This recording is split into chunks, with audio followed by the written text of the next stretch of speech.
So you got hooked on getting a motorcycle, been watching all the videos out there, all the list videos, the top 15 beginner bikes, the top 10 beginner bikes, the top 7, 3, all the numbers out there in the book. I think that from all the content I've seen on beginner bikes myself, there's something a lot of people miss. That my personal self, if I can go back to when I first wanted to buy a bike, to give myself this advice, if you will. So rather than getting fixated on one specific bike, one specific make or model, I want you to scope out a little bit and think about this from a perspective of genres, if you will. And from my experience, I wanted to split this up into cruisers, sport bikes, and supermotos. So without further ado, let's jump straight into it. The way I wanted to structure this was 3 really simple categories. I don't want to get lost in overanalyzing every little thing and making this a 45-minute long video. It's not the goal of it. The goal of it's to give quick advice to the beginner who's trying to get on a bike. Comfort, ease of use, and cost. Those are going to be the 3 things we talk about within these little segments. A cruiser's like riding a couch with torque, and I fully stand by that to this day.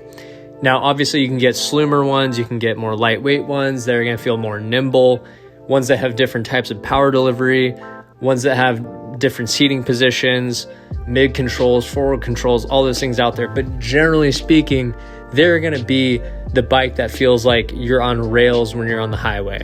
It's going to be very comfortable there. Now, ease of use. I think most people would say ease of use of a cruiser for a beginner is very straightforward. And there's actually a few little caveats I want to throw out there that I've learned in my experience. When I rented a Harley, I had, at the time, a brand new Heritage Softail. It was about 740 pounds. I had some luggage with me. I had a passenger. It's a lot of bike. Moving a almost $20,000 bike around and worrying about that tipping over. I think going big on the cruiser side is a lot of liability to take on.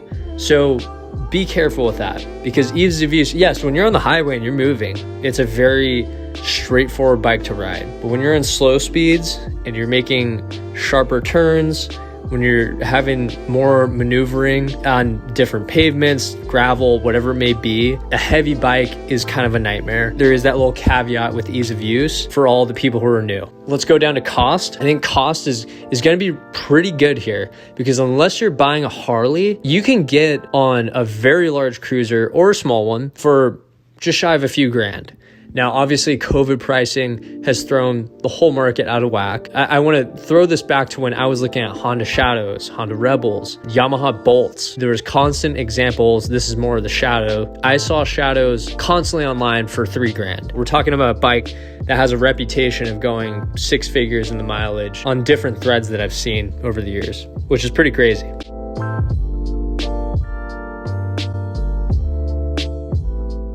Yeah, I mean, comfort, I'm not going to sit here and sell it to you that a sport bike's going to be the most comfortable bike out there. I mean, they just look uncomfortable. They look fast, they look awesome, they look really fun and cool, and they are cool, but they are not the most comfortable bikes. The distinction I want to make here for all the beginners out there is that when you go 300cc bike to a 600cc bike, there is a drastic difference in how you sit on it, and obviously the speed.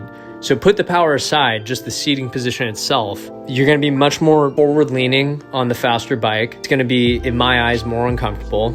But some people have said, hey, you know, I've ridden from Southern California to Las Vegas. More power to you, but there's no way you're going to tell me that's more comfortable than a cruiser. Ease of use. I think sport bikes, on the flip side, I've said this before and really given them a hard time with how fast these bikes are and how dangerous they can be. You can keep a 600cc bike, I'm just going off my experience, you can keep that very docile. You can keep that pretty controlled, and you don't have to wrap on the throttle that hard. I mean, the power is there, don't get me wrong. You're always tempted to really just roll on the throttle, go past 10K RPMs, and just make the thing scream. Not gonna lie, that is joy. But I think with how much I've talked about how dangerous sport bikes can be, I want to really ease the nerves of beginners and say, okay, look, let me correct myself in saying, yes, you can ride a 600. You have to have really good discipline to be safe on it. 300s are going to be cake. Relative to a 600, they're slow, but they're still quick bikes. So ease of use, it's pretty good. I mean, the forward seating position can intimidate people, but overall, it's not too bad. You just have to have some really good discipline on being safe. Now, the 600cc bike that my buddy let me ride, I believe he got that for about $4,000, had maybe 15,000 miles on it or 18,000 miles on it. He's going to be arguably quicker than 98% of cars on the road at that point for about $4,000. Cost from a long-term perspective, I can't really speak on that, but what I do want to bring up is the fairings on those bikes. Let's just say that you tip over your bike, you have a little spill, and you have to replace the fairings. That's thousands of dollars, easily thousands of dollars. If you get authentic parts that aren't Chinese knockoff BS, it can be very expensive to own these bikes from just a cosmetic standpoint.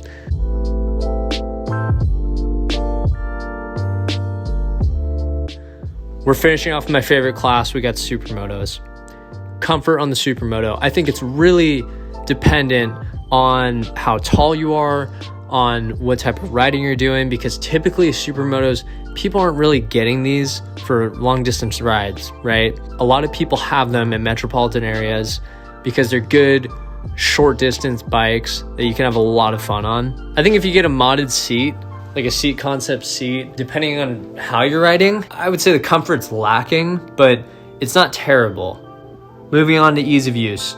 I think these are some of the easiest bikes to ride because you're basically on a dirt bike. You have less fear of tipping this thing over because you know that it's not going to cost a whole lot to replace this thing. If I know that I can drop this bike and everything's going to be okay versus thousands of dollars of repair, that's naturally going to make me more comfortable. Riding a DRZ 400 is pretty simple.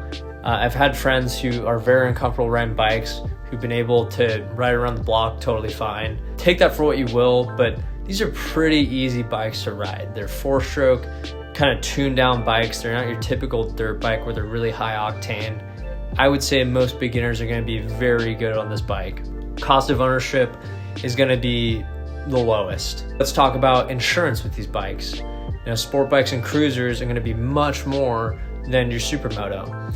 My Yamaha Bolt was about $125 or $100 a month for full coverage, something crazy like that. Like I remember it being 2, almost 3 times as much as it was for me to insure my DRZ. Now, in the US, being a male that's young and under 25, you get hit really hard by that. So anyone who calls BS on those numbers, those are the factors that really drive up the price. So cost of ownership, I mean, we obviously know that these are DIY machines that a lot of people, entry-level people, can wrench on and figure out. But past that, the insurance, the parts, if you drop it, things of that sort are going to be the cheapest of this class. So what does this all mean? Does this mean that you need to go out and buy a Supermoto or a sport bike or a cruiser? No, it's just me trying to bring a little bit of insight, maybe a couple things that you didn't think about when looking into said cruiser or sport bike or Supermoto. I think a lot of people would benefit from having more of an open mind when it comes to this because a lot of sport bike owners are avid sport bike owners and that's all they'll ride, that's all they'll respect. Same with cruisers, same with Supermotos.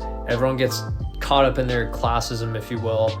And I'm just saying, hey, look, if you're a beginner, look into everything before you get down to the top 5 list of sport bikes or just one genre. If you guys like this video, please give me a like, share, or subscribe. Throw any comment out there in the comment section below. Would love to hear your thoughts on this thought process and kind of the things that I brought to the table today. Let me know if I'm absolutely crazy in my advice or if it kind of resonates with you and you may be looking to switch to a different genre of bike. I would love to hear your thoughts, and I'll see you guys in the next video. Thank you so much for watching.